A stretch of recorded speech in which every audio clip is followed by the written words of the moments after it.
Welcome back everyone to Module 2 of Exit Ticket. All right, now we started going up on the on-ramp in Module 1, but now we are fully on the exit highway. Module 2 is one of the largest modules, isn't it? Yes, it is. The reason for that is simple. If you reduce selling a business down to just two things, it's presenting a compelling story for your business and quantifying that story for a buyer. So Module 2 is all about the second part.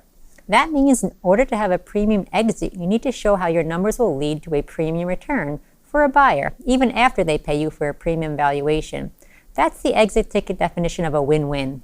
Now, I know a lot of sellers are not comfortable with math, financials, things like Excel. I'm thinking like VLOOKUPs and pivot tables. I don't want to think about those kind of things. Now, how can the exit program help them get more comfortable with this aspect of the business?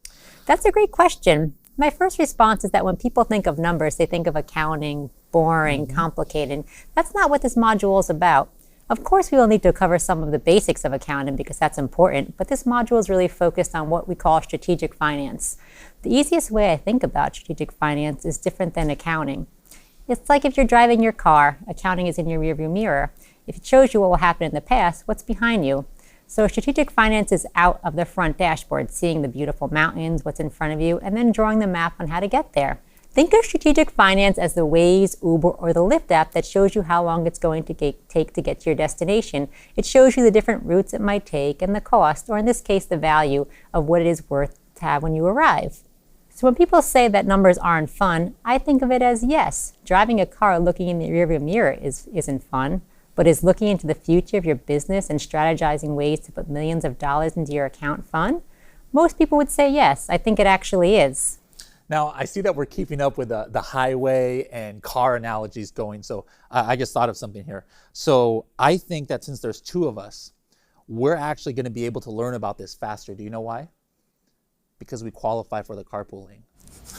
Okay, sorry. Okay, you guys came for the financial advice, but you stay for the dad jokes. All right, back to more serious topics here. Now, when we dive into Module 2, I see it's actually divided into historical accounting, forecasting, and then cash flow management. So can you talk a little bit about each of these? Because I'm like a student driver when it comes to financial talk. Sure can.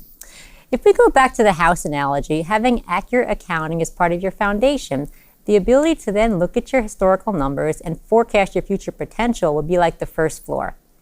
And then finally, once you know the future potential, you can then plan out the cash flow and the particular investment required in order to reach that forecast. All right, now beyond the numbers, is there anything else that's covered in this module?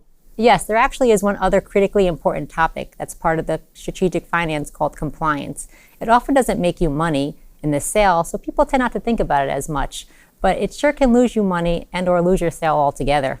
Compliance is essentially, are you following all the rules? And the easiest way to think about that is anytime you have not followed the rules, if something bad happens after you sell the company, you're still liable for any costs, called damages, for any rule breaking that happened before the date you sold.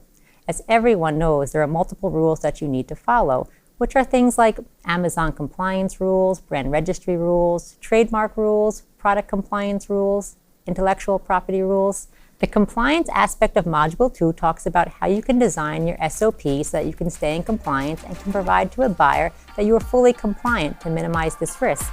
Well, I, for one, am ready to get on this freeway. Let's get into the training right now.